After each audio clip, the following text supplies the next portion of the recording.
Hola, soy Ángeles Martín, soy directora del cortometraje documental Paradero. Paradero es un cortometraje que se realizó dentro del programa de Polos Audiovisuales Yucatán 2019.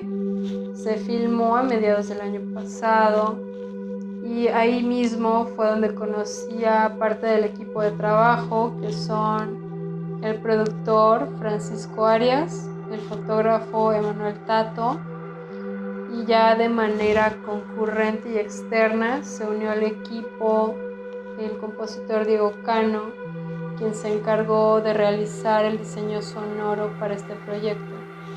Este documental es un retrato de la ciudad de Mérida, del transporte público, pero sobre todo del usuario. Es un documental bastante puro, bastante orgánico, porque no hubo recreación de ningún tipo.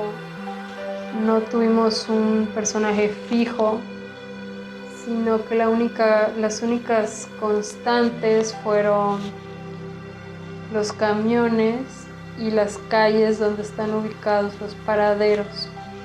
La producción para este corto fue bastante sencilla en cuanto a recursos.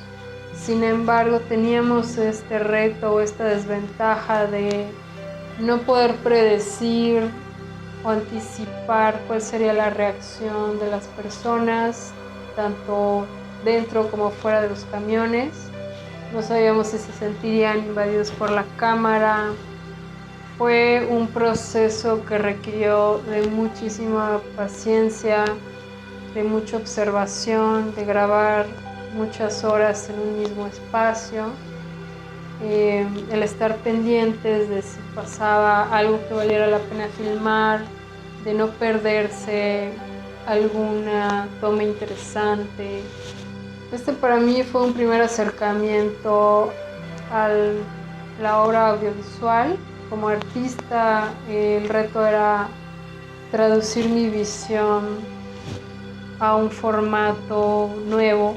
Y también fue muy interesante y muy divertido el salirse de lo convencional, de la formalidad del documental clásico, el experimentar, el qué pasaría si prescindíamos de ciertos elementos, cómo son las entrevistas, cómo son los diálogos.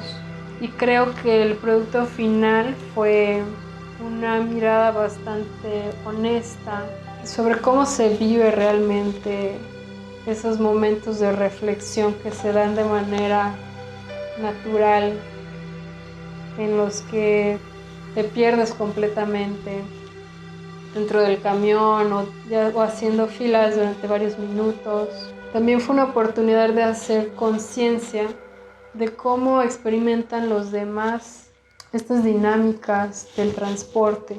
Soy Emanuel Tato y soy fotógrafo de Paradero. Ese año tuve el gusto de ser coordinador de polos en Yucatán y ahí conocí a Ángeles, que nos presentó el proyecto a todo el salón, a todo el taller, y de ahí me pareció interesante, me invitó y pues me uní. Entre los retos más complicados del proyecto yo creo que fue pues de entrada las locaciones, porque trabajamos en el centro de la ciudad con el bullicio, trabajamos con gente pues que no eran ni actores ni extras, sino que estaban ahí y tocaba hacer un registro directo de su día a día en los paraderos, en transporte público. Entonces creo que de entrada involucrarnos en esta dinámica urbana de la gente, del movimiento y demás fue un poco lo más complicado.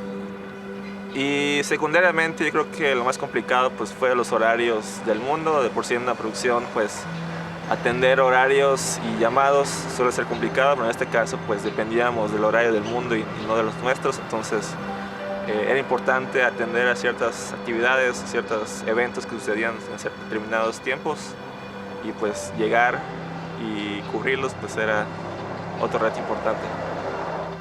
Pues de entrada lo que me pareció muy interesante cuando Ángeles nos invitó al proyecto era que pues yo en lo personal ya había trabajado en la fotografía urbana, específicamente en transporte público. Ya incluso había desarrollado un par de proyectos con el tema, entonces para mí era muy importante y digamos era una evolución directa, ¿no? El paso siguiente a lo audiovisual en cuanto a mi carrera, en cuanto a mi exploración de este tema. Entonces cuando Ángeles me invitó pues fue un sí casi inmediato porque es algo lo que ya estoy muy relacionado y algo que me interesa y que me inquieta y que seguiré trabajando seguramente a futuro. Como aprendizaje personal en esta producción fue el aprender a resolver conflictos dentro de la filmación en intervalos de tiempo muy cortos, a hacer uso de la intuición creativa y a trabajar en un ritmo bastante rápido. Ahora les invito a ver el cortometraje Paradero.